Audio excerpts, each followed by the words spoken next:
परिचय कराते हुए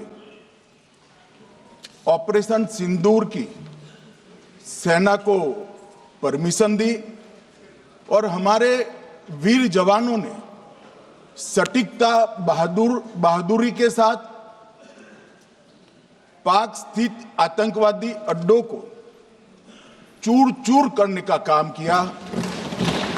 वो घटना पर जो बहस हो रही है, इसमें हिस्सा लेने के लिए मैं खड़ा हुआ हूं। माननीय अध्यक्ष जी, सबसे पहले पहलगांव में जो नृशंस हत्या की गई निर्दोष नागरिकों की, धर्म पूछकर उनको मारा गया, इनके परिवार के सामने मारा गया और बड़ी बर्बरता के साथ ये हत्याएं की गई, इसकी मैं घोर निंदा करता हूं। और जो मारे गए हैं इनके परिजनों के साथ अत्यंत हृदय की गहराइयों से मैं संवेदना भी व्यक्त करना चाहता हूं। ऑपरेशन सिंदूर के जवाब में पाकिस्तान के हमारे नागरिक ठिकानों पर गोलीबारी की, इसमें भी कुछ नागरिक हताहत हुए, गुरुद्वारा भी टूटा, मंदिर भी टूटा।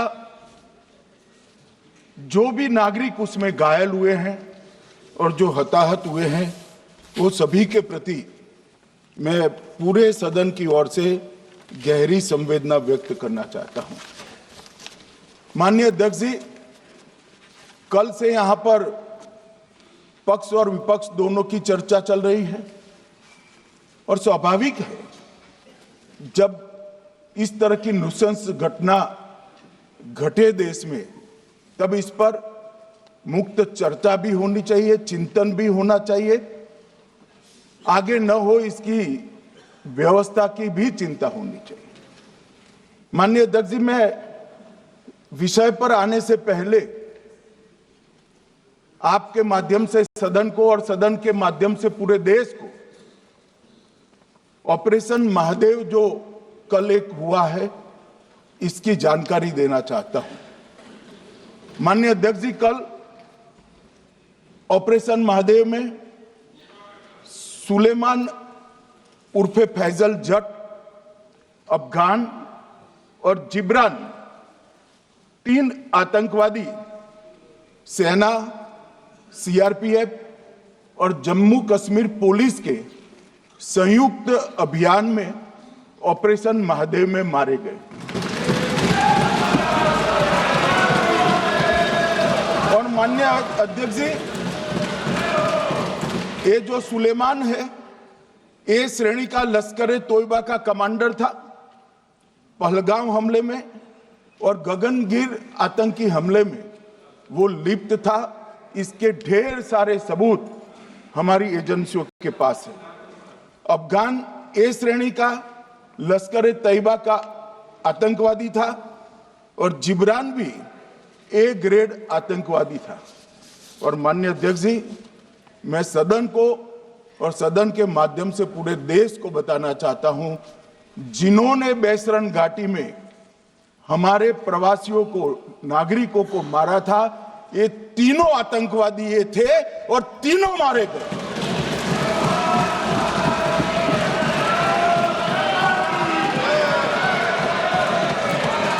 और मान्यवर, मैं आज इस सदन के माध्यम से सेना के पैरा 4, सीआरपीएफ के सारे जवान जो अभियान में शामिल थे और जम्मू कश्मीर पुलिस के जो जवान थे, वो सभी को सदन और पूरे देश की ओर से बहुत बहुत साधुवाद देना चाहता हूं। माननीय अध्यक्ष जी, मैं इस ऑपरेशन महादेव के बारे में थोड़ा डिटेल में बताना चाहूंगा। ऑपरेशन महादेव की शुरुआत 22 मई 2025 को, एक प्रकार से तो जिस दिन हत्या हुई थी उसी दिन रात को 22 मई 2025 को हुई। जिस दिन हत्या हुई थी उसी दिन रात को एक सुरक्षा मीटिंग की गई थी जम्मू कश्मीर में। ये पूछ रहे थे, कोई गए नहीं, सिर्फ राहुल गांधी गए।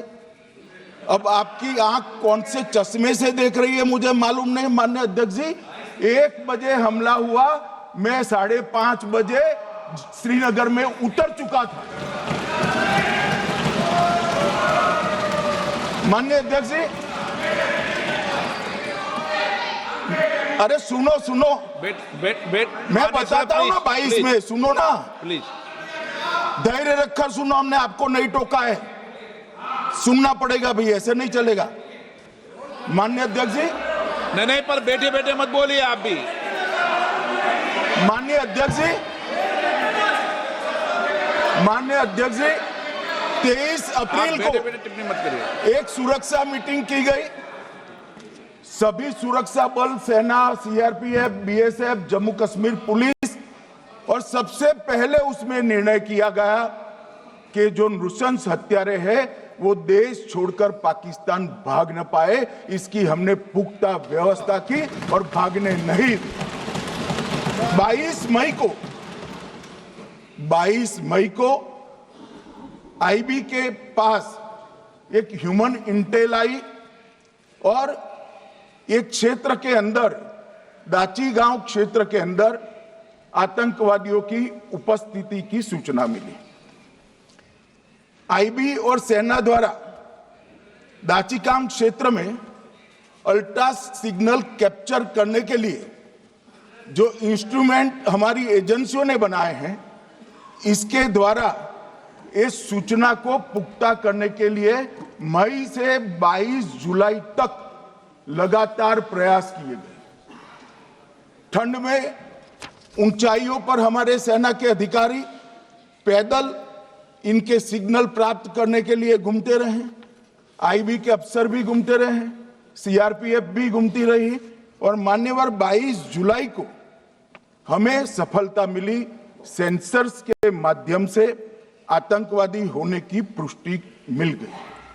तब 4 पैरा जो हमारी सेना का एक हिस्सा है, उसकी नेतृत्व में 4 पैरा के जवान, सीआरपीएफ के जवान और जम्मू कश्मीर पुलिस के जवान मान्यवर एक साथ ये आतंकवादियों को घेरने का काम किया।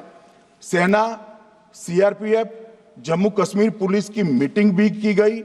जो 5 ह्यूमन एसेट से उनको भी वहां भेजा गया, और कुल मिलाकर कल जो ऑपरेशन हुआ, इसमें हमारे निर्दोष नागरिकों को मारने वाले तीनों आतंकी मौत के घाट उतार दिए। मान्यवर, तीनों के नाम मैंने बताए हैं, सुलेमान उर्फे फैजल जट, अफगान और जिब्रान। मान्यवर, वो तो एक आशंका थी कि यही लोगों ने घटना की है, मगर मैं बाद में एनआईए की जांच पर आता हूं, एनआईए ने पहले से ही इनको, जिन्होंने आसरा लिया था, वो लोगों को गिरफ्तार कर रखा था। उनको खाना पहुंचाने वाले लोगों को अपने कब्जे में रखा था। तो जब आतंकवादियों के शव श्रीनगर आए, इनसे पहचान कराई गई। 4 लोगों ने पहचान लिया, यही 3 लोग थे जिन्होंने पहलगांव में आतंकी घटना को। मगर हमने इस पर भी भरोसा नहीं किया मान्यवर, कोई जल्दबाजी नहीं की।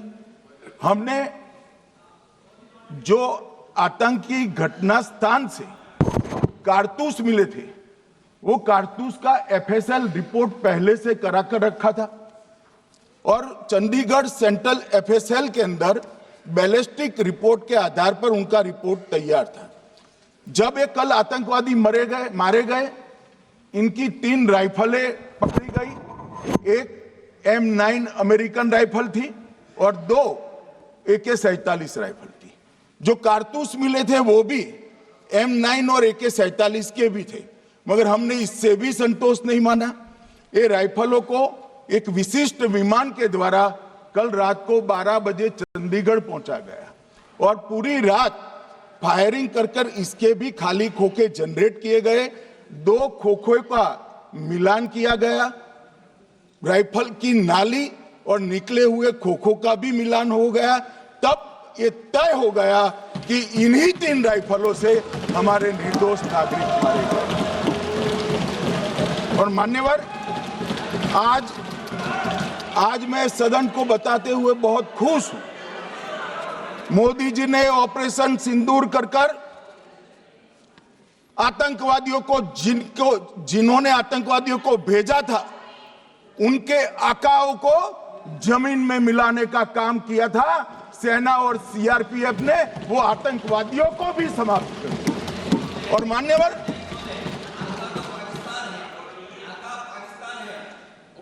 कौन पाकिस्तान से आपकी बात होती है क्या? अरे बैठ जाओ भाई।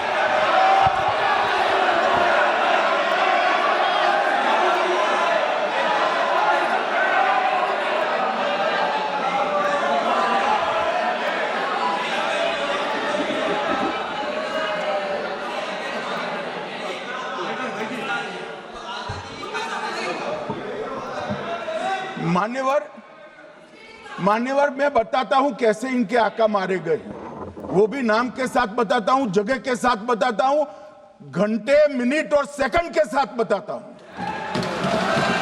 मान्यवर, मैं तो अपेक्षा करता था कि जब ये सूचना सुनेंगे पक्ष विपक्ष में खुशी की लहर दौड़ जाएगी, मगर ये स्याही पड़ गई इनके चेहरे। ये क्या है मान्यवर, किस तरह की पॉलिटिक्स है भाई? आतंकवादी मारे गए, आपको इसका भी आनंद नहीं है?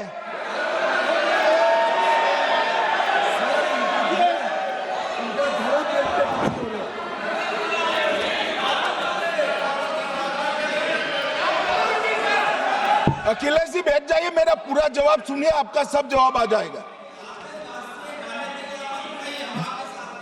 भाई, आप आतंकवादियों का धर्म देखकर दुखी मत होइए।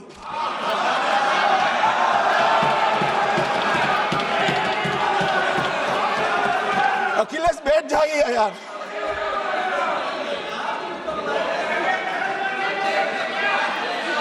अखिलेश जी बैठ जाइए। मान्यवर, किसी को संशय रखने की जरूरत नहीं है। बैलिस्टिक रिपोर्ट मेरे पास है, मेरे हाथ में है, और 6 वैज्ञानिकों ने इसको क्रॉस चेक किया है। सुबह 4:46 पर फोन पर मुझे 6 ने वीडियो फोन पर कहा है कि 100% वही गोलियां हैं जो वहां चलाई। मान्यवर, ये हमारे देश की सेना, सीआरपीएफ और जम्मू कश्मीर पुलिस, ये तीनों का एक साझा बहुत बड़ा कामयाबी है, जिस पर 140 करोड़ को नाज होना चाहिए, देश की जनता को नाज। मान्यवर, मैं तो गया था वहां पर जब ये घटना हुई। दूसरे दिन इनके परिजनों को मिला था। 6 दिन की शादी वाली बच्ची विधवा होकर मेरे सामने खड़ी थी। आज तक मैं वो दृश्य नहीं भूल सकता।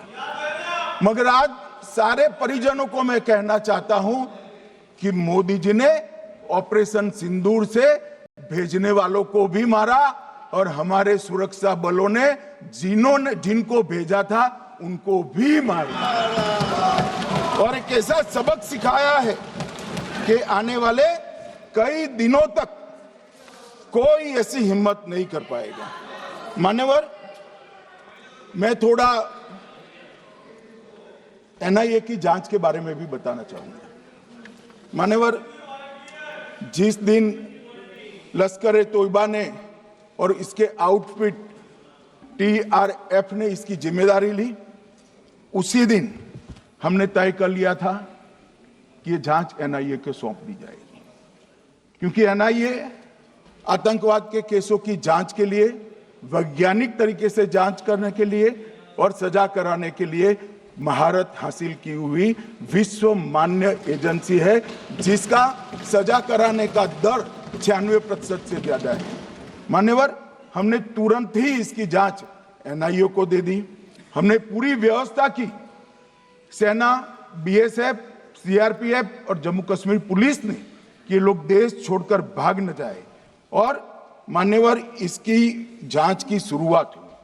एक थकाने वाली बहुत लंबी जांच हुई है। जांच के दौरान मृतक के परिजन जो साथ में थे उनको सभी को चर्चा किए गया। पर्यटकों, खच्चर वालों, पोनी वालों, फोटोग्राफर, कर्मचारियों, विभिन्न दुकान में काम करने वाले लोगों, कुल मिलाकर 1055 लोगों की लंबी 3000 घंटे से ज्यादा पूछताछ इंफॉर्मेशन के लिए की गई और इस सबको वीडियो पर रिकॉर्ड कर दिया गया। और बाद में इसके आधार पर स्केच बनाया गया और ढूंढते 22/6/25 को एक बशीर की पहचान की गई और परवेज की पहचान की गई, जिन्होंने आतंकवादी घटना के अगले दिन आतंकवादियों को शरण दी थी। उनको अपने ढोक में रखा था। वो दोनों को गिरफ्तार कर लिया गया। अब वो हमारी कस्टडी में है।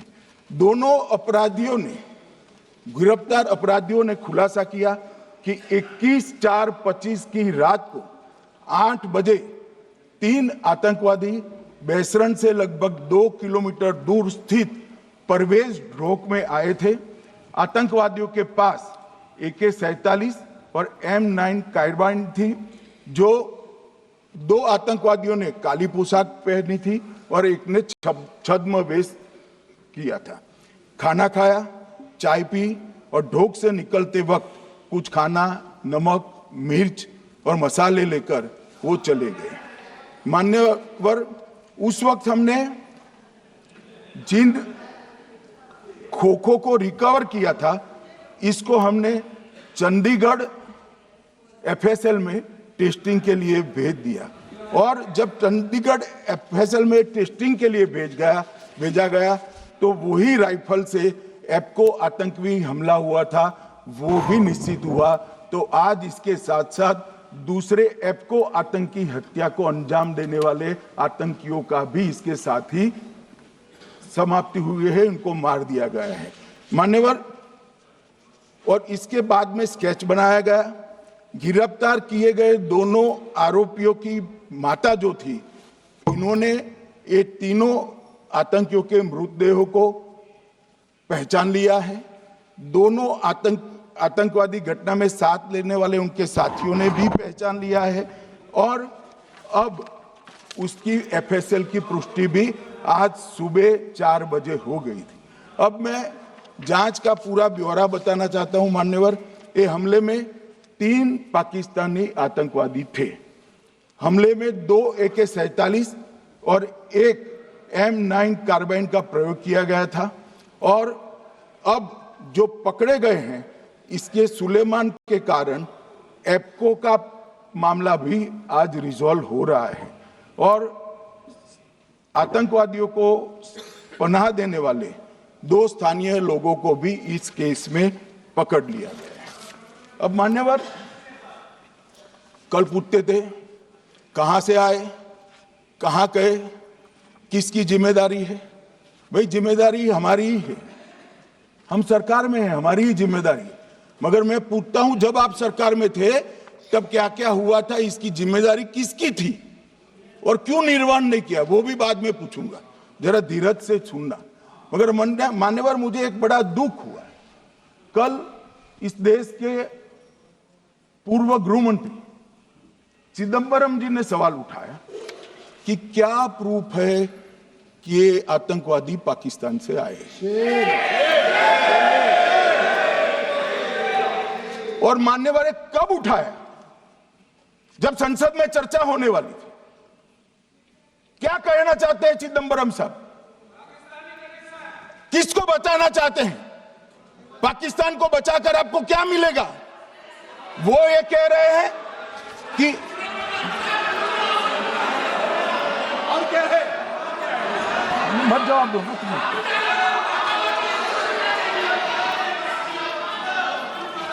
मान्यवर हमारे पास, मैं आज चिदम्बरम साहब को कहना चाहता हूं, मैं आज चिदम्बरम साहब को आपके माध्यम से कहना चाहता हूं, हमारे पास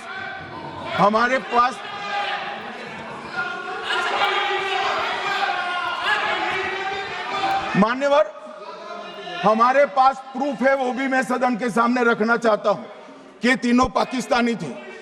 3 में से 2 के पाकिस्तान के वोटर नंबर भी आज हमारे पास उपलब्ध है। मान्यवर ये राइफलें हैं, ये राइफलें भी हमारे पास उपलब्ध है। इनके पास से जो चॉकलेटें मिली हैं, वो चॉकलेटें ढोक में से मिली, वो भी पाकिस्तान की बनाई हुई चॉकलेट है। मान्यवर ये कहते हैं कि पाकिस्तानी नहीं थे, इसका मतलब पूरी दुनिया के सामने इस देश का एक पूर्व गृह मंत्री पाकिस्तान को क्लीन चिट दे रहा है।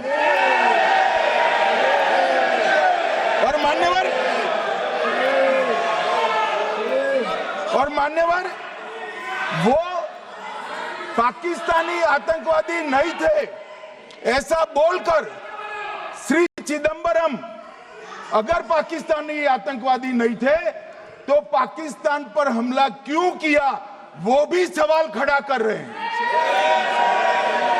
मान्यवर आज पूरी दुनिया ने हमारे संसद सदस्य गए थे, स्वीकारा था कि हमला पाकिस्तान ने किया है। और इस देश का गृह मंत्री जो कांग्रेस पार्टी से आता है, वो कहता है कि क्या सबूत है। अरे मुझसे मांगते, मैं दे देता, टीवी से मांगते हैं, पूरी दुनिया के सामने उजागर करते हैं, सब सुबह खड़ा करते हैं।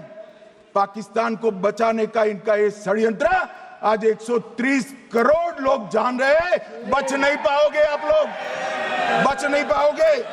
मान्यवर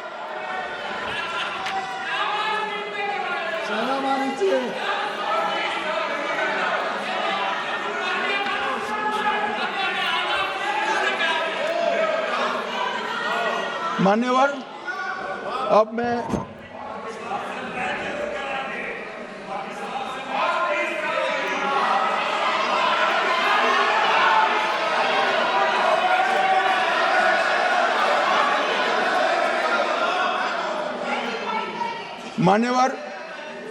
अब मैं पहलगांव आतंकी हमला और ऑपरेशन सिंदूर,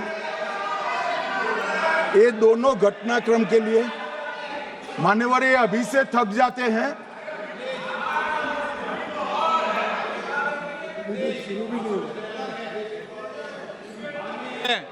प्लीज बैठिए।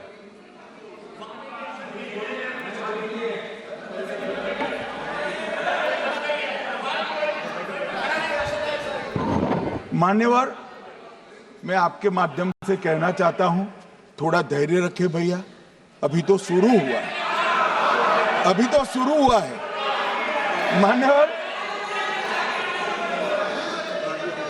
मैं पहलगांव आतंकी हमला और ऑपरेशन सिंदूर के बारे में पूरा घटनाक्रम बताना चाहता हूं। कल ढेर सारे सवाल उठाए, वैसे तो मुझे लगता था कि कल रक्षा मंत्री जी के भाषण के बाद शायद कांग्रेस पार्टी सपोर्ट में भाषण देना शुरू करेगी और अगर थोड़ी बहुत जनता की इच्छा की परख होती तो वो ही करते, मगर नहीं करा, क्योंकि रक्षा मंत्री जी ने बहुत बारीकी से ऑपरेशन सिंदूर की सफलता, इसकी जरूरियात, इसकी प्रासंगिकता और इसके परिणाम, इसके बारे में बहुत अच्छे तरीके से सदन के माध्यम से पूरी देश की जनता के सामने रखा जाए। मगर फिर भी उन्होंने बहुत सारे सवाल किए। अब सवाल किए हैं तो मुझे जवाब देना भी पड़ेगा, उनको सुनना भी पड़ेगा। मान्यवर मैं पूरा घटनाक्रम बताना चाहता हूं।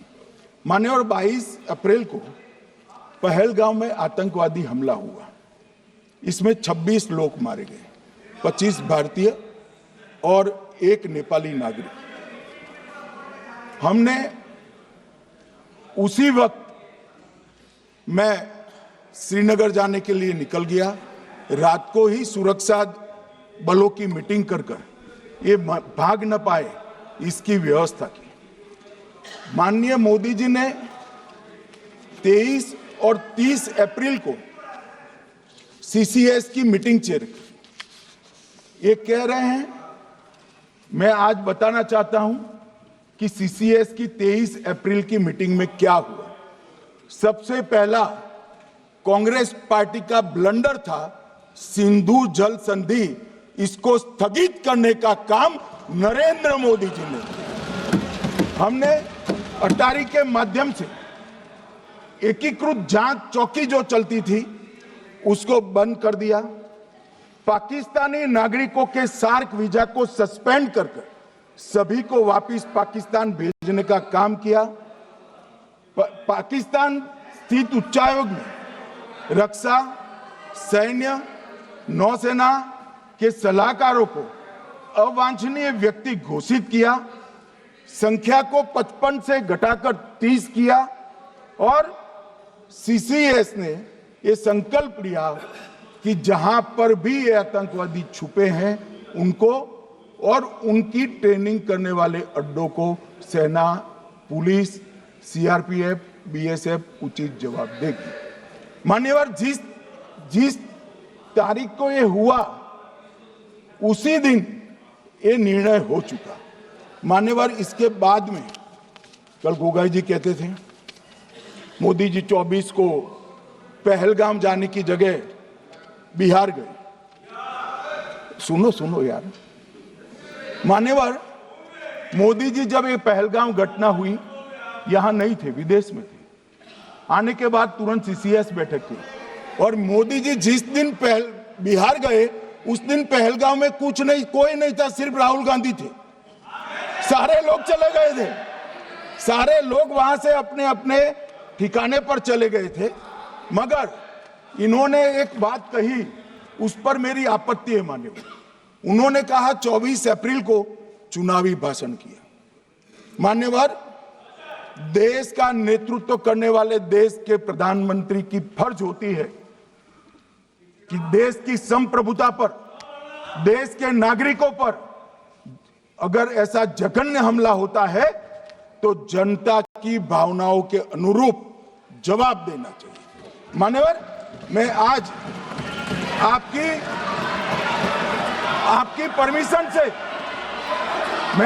परमिशन से मोदी जी के बिहार भाषण के कुछ अंश पढ़ना चाहता हूं। कोट अनकोट है। 22 अप्रैल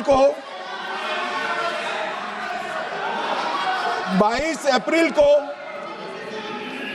पहलगाम का यह हमला केवल निहत्थे पर्यटकों पर नहीं बल्कि पूरे भारत की आत्मा पर एक दुस्साहसपूर्ण प्रहार है।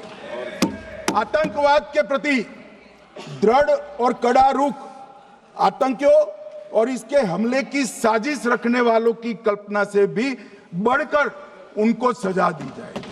मान्यवर, महत्वपूर्ण है आतंकियों और इसकी साजिश रचने वाले दोनों को।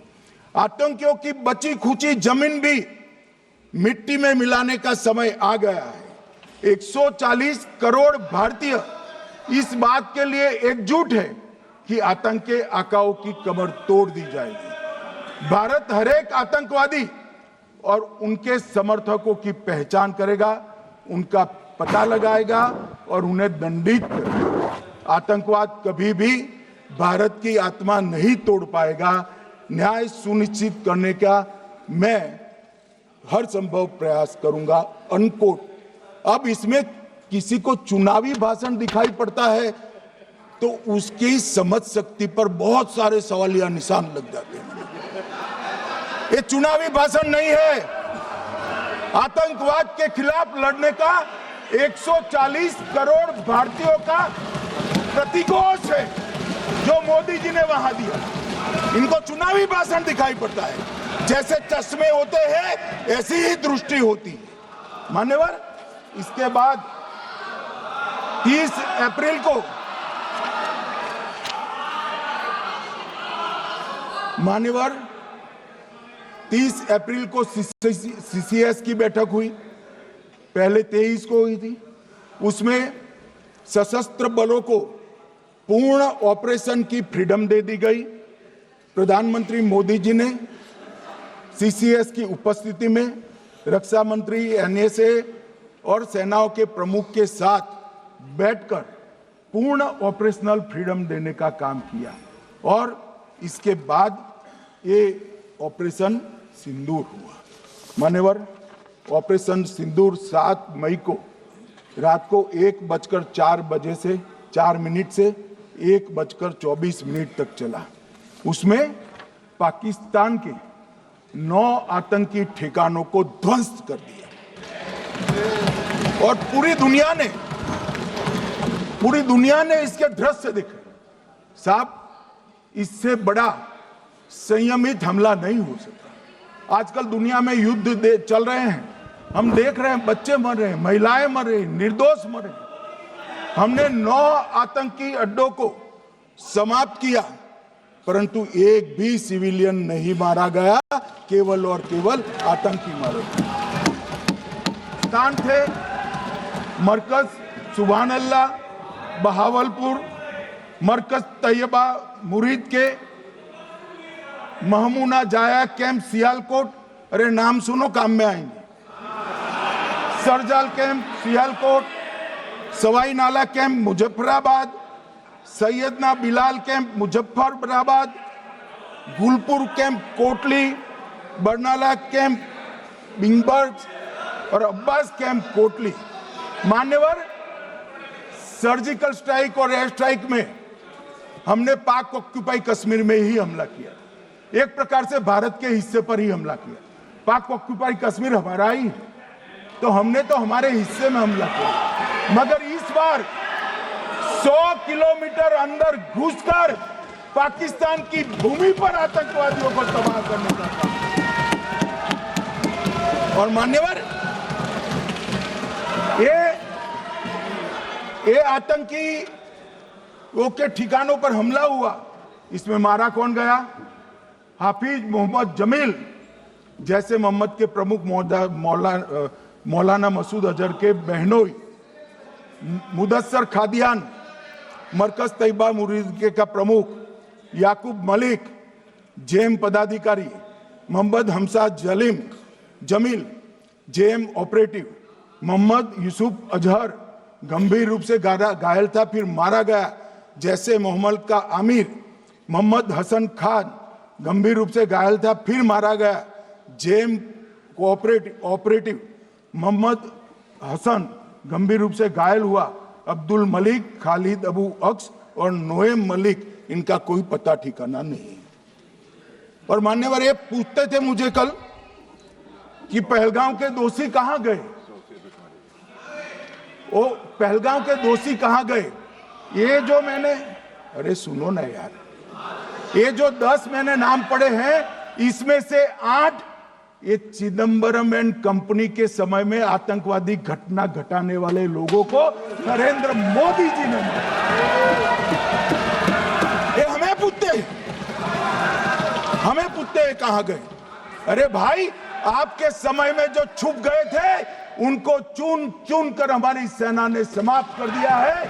और ये 10 नहीं,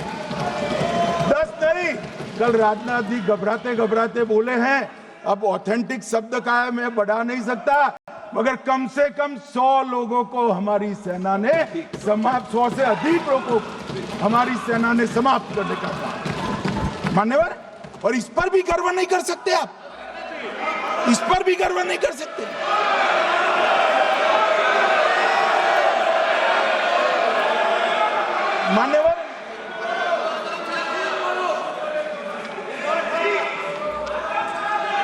मान्यवर, 7 मई को 1:26 पर 22 मिनट पर ये हमारा काम समाप्त हो गया। हमारे डीजीएमओ ने उनके डीजीएमओ को बता दिया कि भाई, हमने आतंकवादी हमलों पर, स्थानों पर सिर्फ हमला किया है, इनके हेडक्वार्टर पर हमला किया है, जो हमारा आत्मरक्षा का अधिकार है। पूरी दुनिया इसको एक्नॉलेज करती है। ऐसा नहीं हो सकता है मनमोहन सिंह के समय की तरह कि वो आकर मारेंगे और हम चुपचाप बैठे रहेंगे और जाकर चर्चा करेंगे। सरकार, ऐसा नहीं हो सकता। डोजियर भेजते रहे। मान्यवर, उरी में हमला हुआ, हमने सर्जिकल स्ट्राइक किया। पहलगाम में हमला हुआ, एयर स्ट्राइक करा, और अरे पुलवामा में हुआ, एयर स्ट्राइक करा, और पहलगाम में हमला किया। 100 किलोमीटर अंदर जाकर 9 अड्डों और 100 से ज्यादा आतंकवादी को समाप्त। मान्यवर, अब देखिए, हमने तो हमला किया था पाकिस्तान स्थित टेररिस्ट ठिकानों पर। अब पाकिस्तान से गलती हो गई। टेररिस्ट ठिकानों पर जो हमला किया था उसको वो अपने पर का हमला मान बैठे, और पूरी दुनिया में कहते थे कि हमारा टेररिज्म से कोई लेन देन नहीं है। ये तो अब ऐसे ही ग्रुप करते हैं, हम तो विक्टिम है, जो मनमोहन सिंह ने सर्टिफाइड भी कर दिया था कि ये भी विक्टिम है। मान्यवर, मगर दूसरे दिन इनकी श्रद्धांजलि का कार्यक्रम हुआ, और पाकिस्तान को मालूम नहीं पड़ा कि ये पूरी दुनिया देखेगी। सेना के आला अफसर उनके नमाजे जनाजा में उपस्थित हुए, उनके जनाजे को कंधा दिया, और ये सारे आतंकवादियों के जनाजे के जुलूस के अंदर पाकिस्तानी सेना, इनके अफसर, आईएसआई के अफसर, वहां की पुलिस के अफसर अश्रुभीनी आंख के साथ जुड़े थे। और मान्यवर, ये सिंदूर ने पाकिस्तान को पूरी दुनिया में एक्सपोज कर दिया कि पाकिस्तान के अंदर टेररिज्म स्टेट स्पॉन्सर्ड टेररिज्म है। ये पूरी तरह से, मान्यवर, पूरी तरह से एक्सपोज हो गया। 8 मई को पाकिस्तान ने हमारे रिहायशी इलाकों में हमला किया, हमारे सेना के अड्डों पर हमला किया, मगर एक भी मिसाइल से उनका कुछ नुकसान नहीं कर पाई। बहुत नजदीक से की हुई गोलाबारी के कारण हमारे गुरुद्वारा टूटा, एक मंदिर टूटा, कुछ हमारे नागरिक हताहत हुए। और दूसरे दिन 9 मई को मोदी जी ने सेना को हुक्म दिया, एक मीटिंग करी, राजनाथ जी, मोदी जी, एनएसए, सेना के सारे अध्यक्ष, और जवाब देने का तय किया, और उनके 11 एयरबेस को क्षतिग्रस्त करने का काम किया। मान्यवर, 8 एयरबेस इतने सटीक तरीके से तोड़े गए, पाकिस्तान की पूरी एयर डिफेंस सिस्टम धरी की धरी रहेगी, कुछ नहीं कर पाई। नूर खान चकलाला एयरबेस तोड़ दिया गया, मुरीद तोड़ दिया गया, सुगुर्दा तोड़ दिया गया, रफीकी तोड़ दिया गया, रहीम यार खान तोड़ दिया गया, जकोबाबाद तोड़ दिया गया, सुक्कुर और भोलारी भी तोड़ दिया गया। और सुक्कुर, लाहौर, अरिफवाला, चुनेन, जकोकाबाद और नया चोर, ये 6 रडार सिस्टम भी उनके पूरी तरह से ध्वस्त कर दिए। 2 surface to air guided weapon Lahore और ओकारा में इनका जखीरा भी समाप्त कर दिया गया। और मान्यवर, ये हर चीज में पॉलिटिक्स करते हैं, हर चीज में। जब उन्होंने हमारे रिहायशी इलाकों पर हमला किया, फिर भी हमने इनके रिहायशी इलाकों पर हमला नहीं किया, सिर्फ इनके एयरबेस और एयर डिफेंस सिस्टम को निशाना बनाया और उनकी आक्रमण करने की क्षमता को पंगु कर रख दिया। हमारी पूरी सेना, पूरी वायुसेना, पूरी नौसेना अक्षुण्ण थी, और उनकी हमला करने की क्षमता को हमने छिन्न विछिन्न कर दिया। पाकिस्तान के पास शरण में आने के अलावा और कोई चारा ही नहीं था। इसलिए मान्यवर, इसलिए 10 मई को डीजीएमओ ने, पाकिस्तान के डीजीएमओ ने भारत के डीजीएमओ को फोन किया, और 5 बजे हमने इस संघर्ष को विराम किया। अब मान्यवर,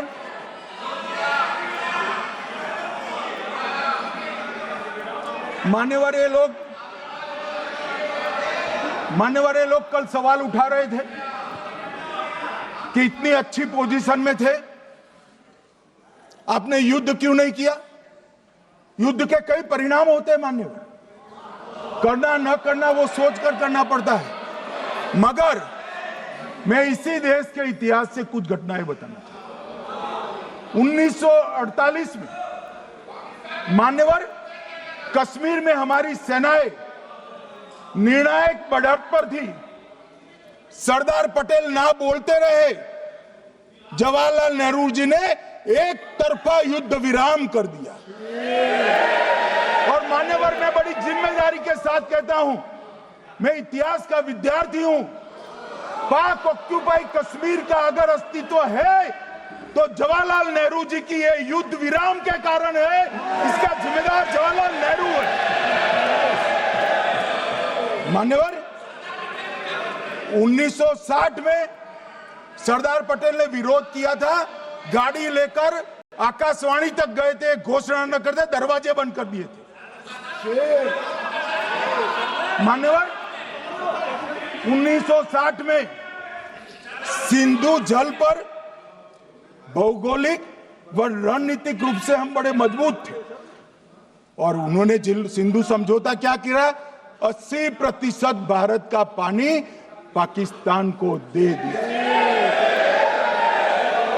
मान्यवर 62 के लड़ाई की बात मैं बाद में करता हूं। 65 की लड़ाई में हाजीपीर जैसे स्ट्रेटेजिक जगह पर हमने कब्जा किया था, 66 में उसको लौटा दिया गया। मैं 71 के युद्ध की भी बात करना चाहता हूं। मान्यवर 71 में कल राजनाथ जी ने भी बताया, पूरे देश ने इंदिरा जी का समर्थन किया। उन्होंने पाकिस्तान के 2 टुकड़े कर दिए। बहुत बड़ी विजय थी भारत की और सदियों तक भारत इस विजय पर गर्व करेगा। हम सब भी करते हैं, हमें कोई आपत्ति नहीं। मगर हुआ क्या मान्यवर? युद्ध की विजय की चकाचौंध में क्या हुआ? 93 हजार युद्ध बंदी हमारे पास थे, 93 हजार, और 15,000 वर्ग किलोमीटर क्षेत्र पाकिस्तान का हमारे पास था। 93 हजार युद्ध बंदी, उस वक्त की पाकिस्तान की सेना का 42% और 15,000 वर्ग किलोमीटर क्षेत्र। मगर शिमला में समझौता हुआ, पाक ऑक्यूपाई कश्मीर मांगना ही भूल गए। अगर उस वक्त पाक ऑक्यूपाई कश्मीर मांग लेते, न रहेगा बांस न बजती बांसुरी। ये कैंप तोड़ने की जरूरत न पड़ती साहब आपको, हमको। मान्यवर इतना ही नहीं, पाक ऑक्यूपाई कश्मीर तो नहीं लिया, मांगना ही भूल गए। 15,000 वर्ग किलोमीटर की जीती हुई भूमि भी वापस दे दी। तय हुआ था पाकिस्तानी नरसंहार के लिए युद्ध अपराध न्यायाधिकरण बनेगा, नहीं बना। सेना ने पूर्वी पाकिस्तान में नरसंहार किया था।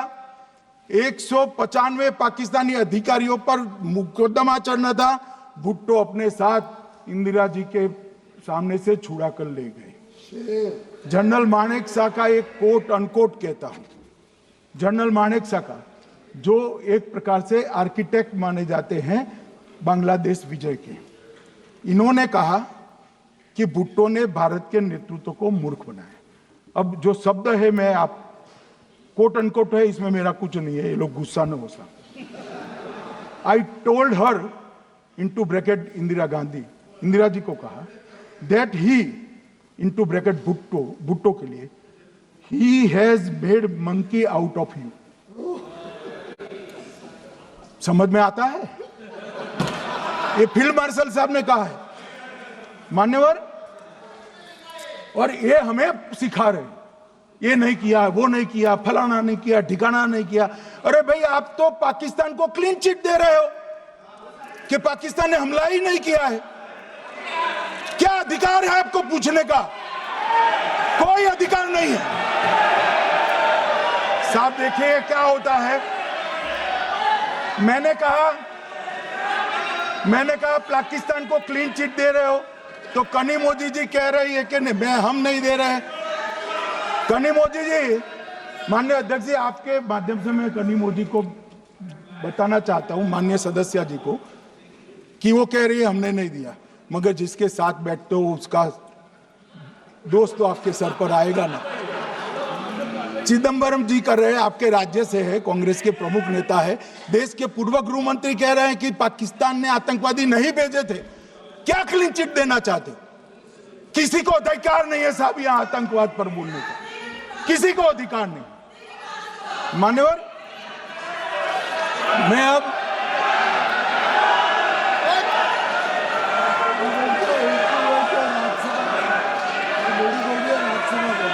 मान्यवर, मैं उनको बताना चाहता हूं अभी आधा भी नहीं हुआ है, जरा सुनो।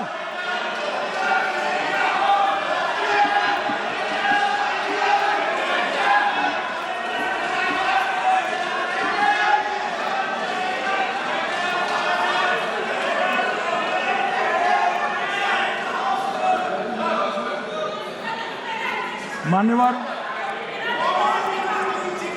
62 के चिन्ह में क्या हुआ, 62 के युद्ध में क्या हुआ? मन ये अभी कल कुछ कांग्रेस के सदस्य चीन का सवाल पूछ रहे थे, मैं आज पूछना चाहता हूं 62 के युद्ध में क्या हुआ? 38,000 वर्ग मीटर, पूरा सदन ध्यान से सुने, 38,000 वर्ग मीटर अक्साई चीन का हिस्सा चीन को दे दिया गया, और वर्ग किलोमीटर ही बोला, वर्ग किलोमीटर। और मान्यवर, ऐसी ही चर्चा उस वक्त सदन में हुई, मैं तो बड़ी गंभीरता से जवाब दे रहा हूं, मुझे बोलने नहीं देते। जवाहरलाल नेहरू जी ने क्या कहा? वहां घास का एक तिनका भी नहीं उगता है, वो जगह को क्या करे? तो एक संसद सदस्य ने, नेहरू जी का सर मेरे जैसा था, महावीर प्रसाद त्यागी जी ने कहा कि आपके सर पर भी एक बाल नहीं, वो चीन बेच दे क्या? मान्यवर इस तरह से जवाब देते थे, नॉन सीरियस टाइप के जवाब। और कल गोगोई जी बड़ा बड़ा उछल उछल कर बोल रहे थे।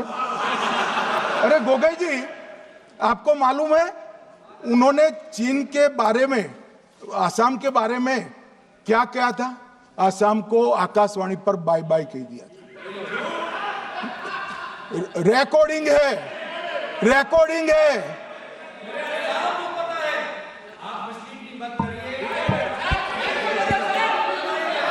मान्यवर, मैं भी सहमत हूं, मैं भी सहमत हूं, पूरे आसाम को पता है।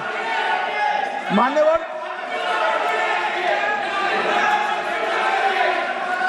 मान्यवर,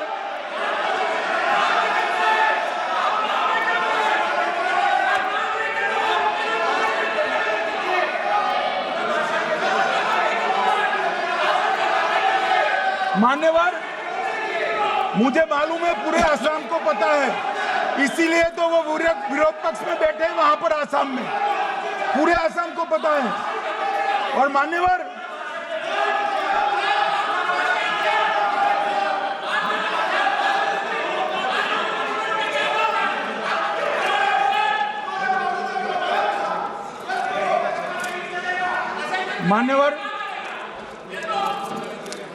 मान्यवर, जोर से बोलने से सत्य को छिपाया नहीं जा सकता।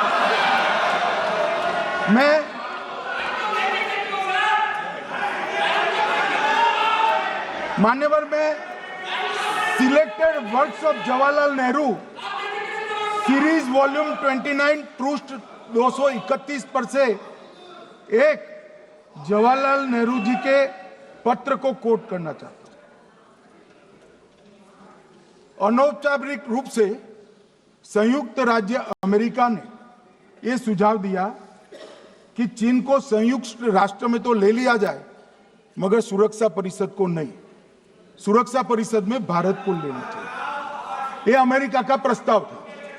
नेहरू जी ने कहा हम इसे स्वीकार नहीं करते क्योंकि इससे चीन के साथ हमारे संबंध खराब होंगे और चीन जैसे महान देश को बुरा लगेगा। मान्यवर आज चीन सुरक्षा परिषद में है और भारत बाहर है। मोदी जी प्रयास करें अंदर ले जाने का, इसका कारण जवाहरलाल नेहरू का ये स्टैंड है।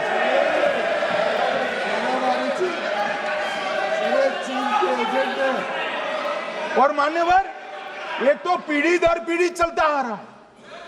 राजीव गांधी फाउंडेशन ने चीन के साथ एमओयू कर दिया। अब कहते नहीं है कि एमओयू में क्या था, ये तो बताओ भाई, क्या एमओयू किया था राजीव गांधी फाउंडेशन ने। और जब डोकलाम में हमारे सेना के जवान चीन की सेना के सामने आंख में आंख डालकर बैठे थे, वो चीन के राजदूत के साथ राहुल गांधी मीटिंग कर रहे थे। ये मान्यवर ऐसा नहीं है। जवाहरलाल नेहरू, सोनिया गांधी, राहुल गांधी, तीन पीढ़ी तक के चीन का प्रेम उतरता जा रहा है। मान्यवर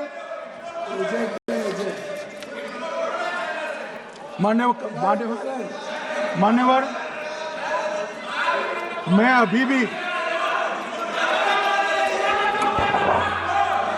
अभी भी एक बात इस महान सदन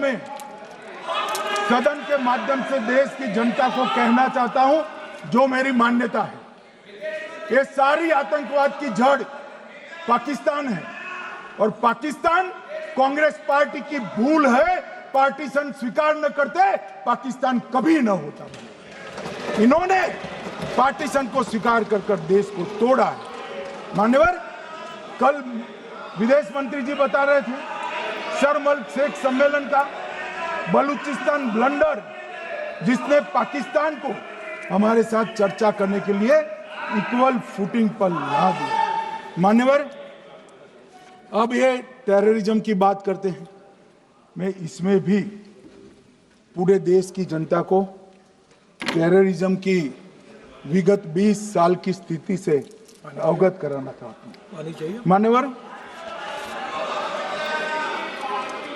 अटल जी की सरकार थी। 2002 में टेररिज्म को समाप्त करने के लिए अटल जी की सरकार, एनडीए की सरकार, भाजपा सरकार पोटा का कानून लेकर आई। मान्यवर, मैं सदन को याद कराना चाहता हूं, पोटा कानून का विरोध किसने किया था? कांग्रेस। किसने किया? कांग्रेस पार्टी ने किया। हमारे पास बहुमत नहीं था राज्यसभा में। मजबूरन हमने कानून को घिर गया, मजबूरन संयुक्त सत्र बुलाना पड़ा और पोटा कानून संयुक्त सत्र में पारित हुआ। देश नहीं भूल सकता मान्यवर। और पोटा कानून को रोककर आज भी कांग्रेस पार्टी के नेता जब बोले तब कहे, पोटा कानून को रोककर किसको बताना चाहते थे आप? किसको बचाना चाहते थे? पोटा तो आतंकवादियों के खिलाफ था। पोटा को रोककर अपनी वोट बैंक का उल्लू सीधा करने के लिए आप आतंकवादियों को बचाना चाहते। और मान्यवर, 2004 में अटल जी की सरकार गई, मनमोहन सिंह, सोनिया गांधी की सरकार आई। आते ही पहला काम क्या किया मान्यवर? पहली ही कैबिनेट में पोटा कानून को रद्द कर दिया। मैं फिर से पूछता हूं, किसके फायदे के लिए कांग्रेस पार्टी ने पोटा कानून रद्द किया? जवाब दीजिए जरा यहां पर। और मान्यवर, इसके बाद क्या हुआ? 2004 के दिसंबर में पोटा कानून रद्द हुआ। 2005 में अयोध्या में रामलल्ला के टेंट पर हमला हुआ, आतंकवादी मारे गए। मुंबई लोकल ट्रेन 2005 में रामलल्ला पर हमला, 6 में मुंबई ट्रेन में बम धमाके 187 लोग मारे गए। 2006 डोडा उधमपुर में हिंदुओं पर हमला, 34 लोग मारे गए। 2007 हैदराबाद 44 लोग मारे गए। 2007 यूपी लखनऊ वाराणसी 13 लोग मारे गए। रामपुर सीआरपीएफ कैंप, वहां पर हमला हुआ 2008 में। 2008 में श्रीनगर के आर्मी के काफिले पर हमला हुआ, 10 सुरक्षा बल मारे गए। मुंबई आतंकी हमला 2008 में हुआ, 246 लोग मारे गए। जयपुर में 8 बम धमाके हुए, 64 लोग मारे गए। 2008 में अहमदाबाद में 21 बम धमाके हुए, 57 लोग मारे गए। दिल्ली में 2008 में 5 धमाके हुए, 22 लोग मारे गए। और पुणे की जर्मन बेकरी 17 लोग मारे गए। वाराणसी में 10 में धमाका हुआ, 11 में मुंबई में 3 धमाके हुए, 27 लोग मारे गए। अब मैं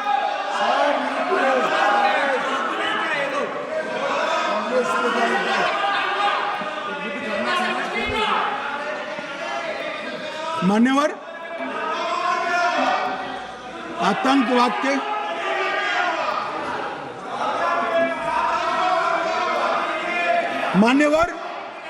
आतंकवाद के खिलाफ लड़ाई होती, कभी वो हमला करते हैं, मगर सवाल ये है कि इन्होंने 5 से 11 के बीच में 27 जघन्य हमले किए, 1000 के करीब करीब लोग मारे गए।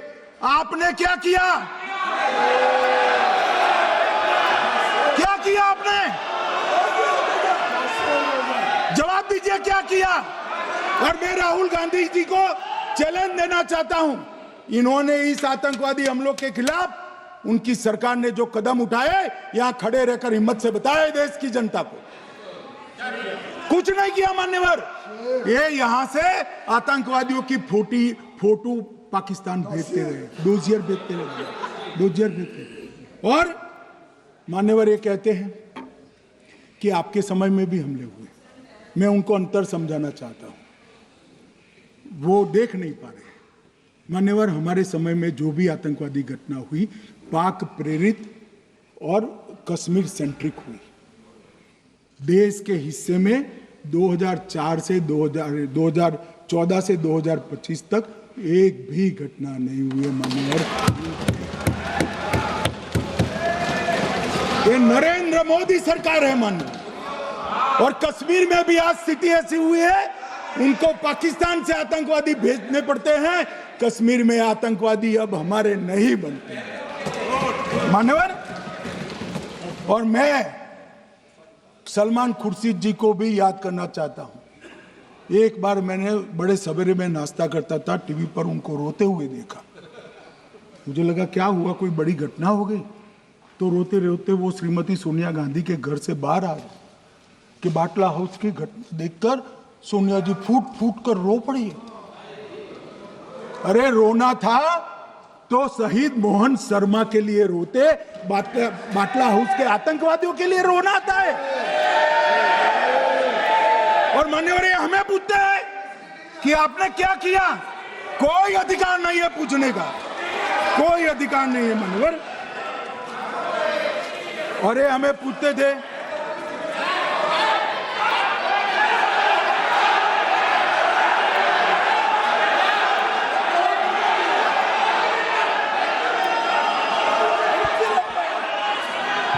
मान्यवर, अभी 25% बाकी।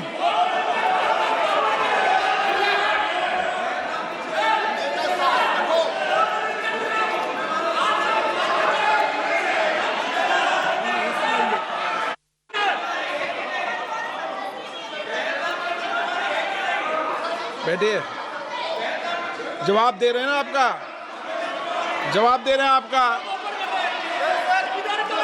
पहलगांव के बाद जो घटनाक्रम घटित उसका जवाब दे दिया ना माननीय गृह मंत्री जी ने। आपने पूछा आतंकवादियों क्या हुआ, आतंकवादियों का जवाब दे दिया। क्या पूछना चाहते हैं आप? आपने हर सवाल पूछा, हर सवाल जवाब सुनिए माननीय गृह मंत्री जी।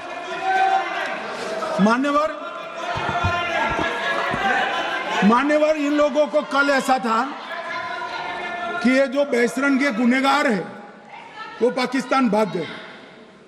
तो बड़े आवाज से पूछते थे, भाग गए भाग गए भाग गए, गृह मंत्री क्या करता है, जिम्मेदारी ले। हमारी तो सेना ने ठोक दिया, सीआरपीएफ ने ठोक दिया मान्यवर। अब मेरा तो जवाब बनना ना देता है ना वो मांगना बनता है। मगर मैं उनको कुछ पूछना चाहता हूं।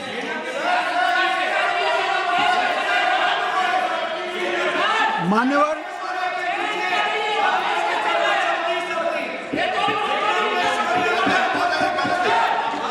प्लीज, मारेगी तो सेना है ना, सेना अब ऐसे भी मारेगी ना, तो वो भी ये कह रहे हैं सेना और सीआईएसएफ ने मारा।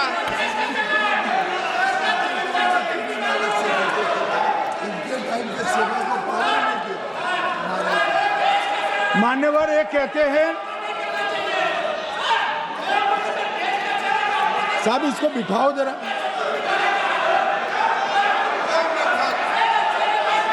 हाँ प्लीज बैठिए बैठिए बैठिए बैठिए बैठिए।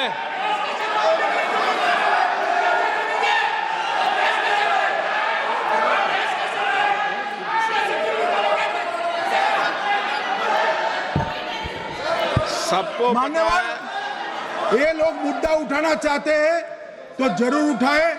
मैं आज सुबह ही सलमान खुर्शीद जी का वो इंटरव्यू मेरे मोबाइल में रिजर्व कर आया हूं। आप जब भी कहोगे ये पूरे टीवी पर बताने के लिए मैं तैयार हूं। सेव कर आया हूं। इनकी इच्छा है तो कल एक समय तय करिए, यहां बता दीजिए चारों टीवी में, और देश की जनता भी देख ले।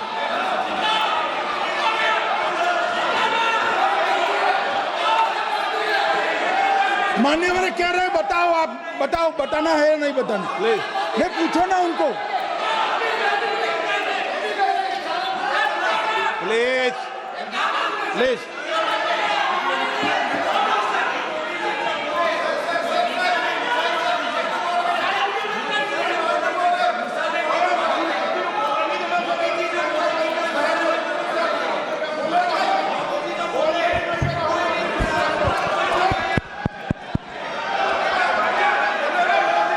बिट्टू बैठ जाओ। मान्यवर ये पूछ रहे थे कि क्यों भाग गए। अब मेरा समय काफी जाएगा, मैं जरा संक्षिप्त में कहता हूं, घटनाओं पर नहीं जाओ। दाऊद इब्राहिम कासकर 1986 में भागा, श्री राजीव गांधी की सरकार। सैयद सलाउद्दीन 93 में भागा, कांग्रेस की सरकार। टाइगर मेमन 93 में भागा, कांग्रेस की सरकार। अनीस इब्राहिम कासकर 93 में भागा, इनकी सरकार।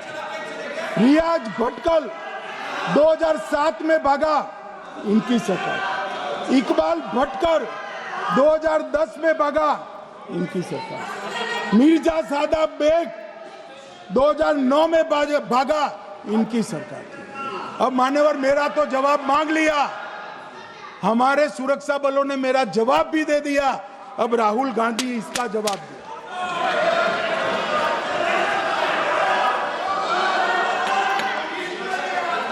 मान्यवर अब मैं कश्मीर के विषय में मैं बात करना चाहता हूं। कल कहते थे कि गृह मंत्री ने भाषण किया था कि 370 की कलम जाएगी तो आतंकवाद कम हो जाएगा। क्या हो? मान्यवर मेरा हिसाब देना बनता है।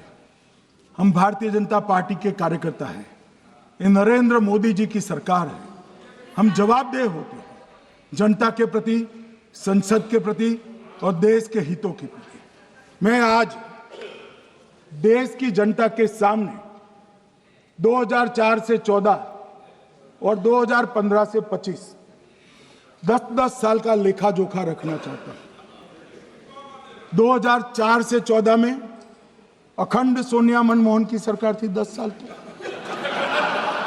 और 15 से 25 अखंड रूप से नरेंद्र मोदी जी की सरकार।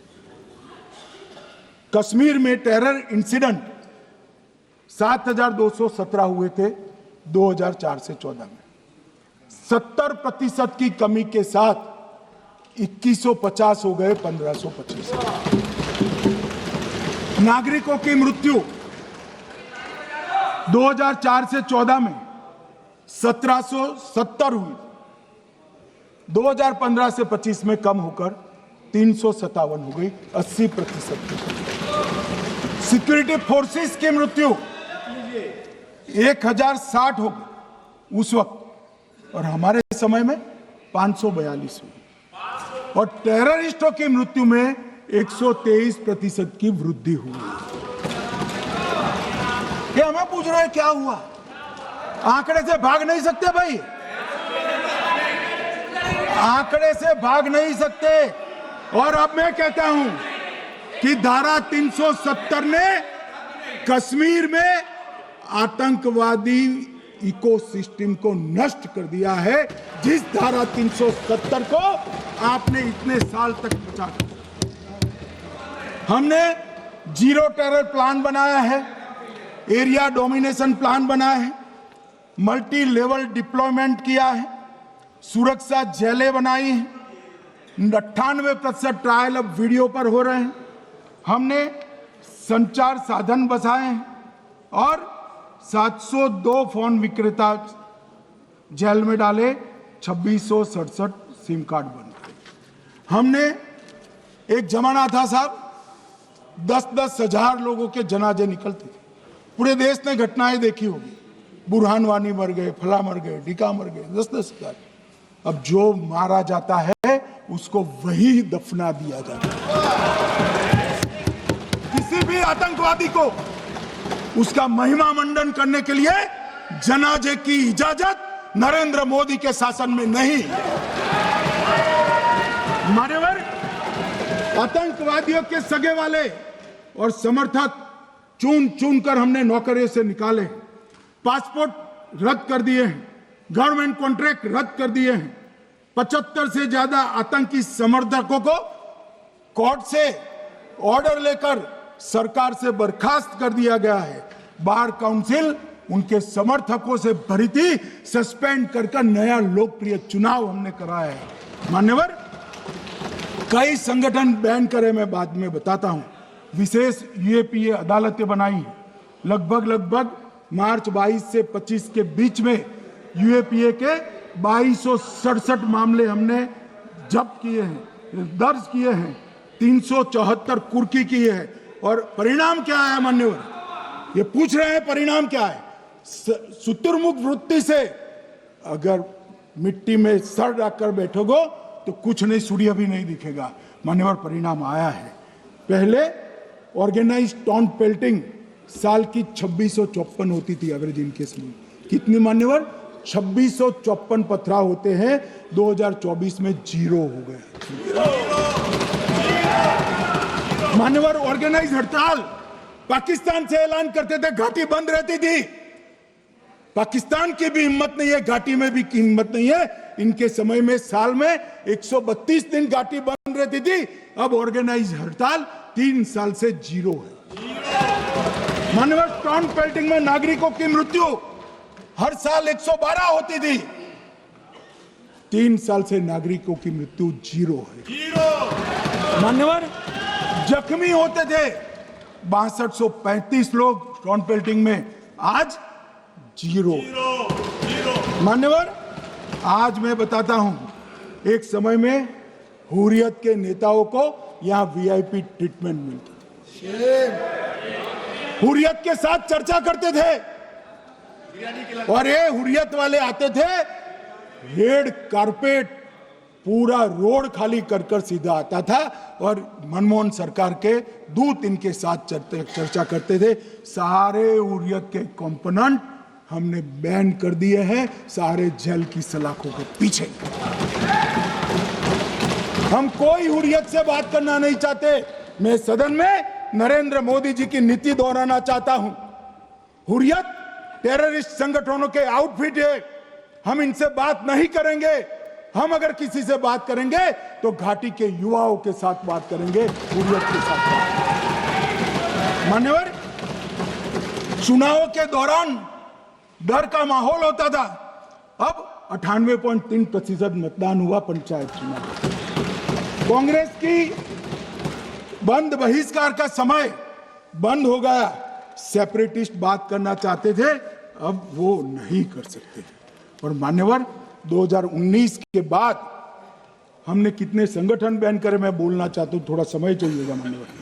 The TRF, people's anti fascist front, Tehreek ul Mujahideen, Jamaat ul Mujahideen Bangladesh Hindustan, Jammu Kashmir Ghaznavi force, Khalistan tiger force, Hizb ut Tahrir, Jamaat Islami, जो जमात इस्लामी ने पूरे पाकिस्तान के अंदर एक प्रकार से अलगाववाद का जहर घोला, वो जमात इस्लामी आज बंद कर दिया गया। Jammu Kashmir liberation front, Jammu Kashmir democratic freedom party, Muslim league Jammu Kashmir, Tehreek Hurriyat, Muslim conference सुमजी गुट, Jammu Kashmir national front, Jammu Kashmir peoples freedom league, Jammu Kashmir peoples league, Jammu Kashmir Ittehadul Muslimeen Awami action committee, Sikhs for justice और पॉपुलर फ्रंट ऑफ इंडिया को भी हमने बैन किया।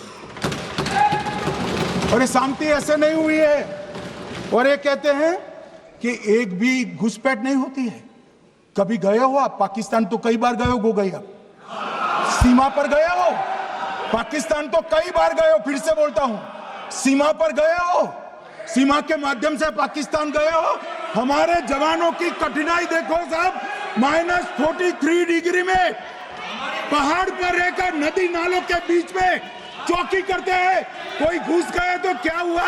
कोई घुस गया वो बचेगा नहीं। यहां हम उसको या तो अरेस्ट करेंगे या तो एनकाउंटर में वो मारा जाएगा, बचेगा कोई नहीं। इनको सीमा की भौगोलिक कठिनाइयां मालूम नहीं। वहां मान्यवर कई नदी नाले हैं, वेग से पानी आता है, -46 डिग्री टेम्परेचर है, नीचे सुरंगें बनाते हैं। और ये तो ऐसे कह रहे हैं घुस गए। अरे भाई, आपके मन में तो, आपके समय में तो घुसने की जरूरत ही नहीं थी। आप बुलाते थे वीजा देकर, क्यों घुसेंगे? घुसने की जरूरत ही, जैसे आप पाकिस्तान जाते हो वैसे वो यहां आते। मान्यवर, अब ये कैसे हमें पूछ सकते हैं? मान्यवर,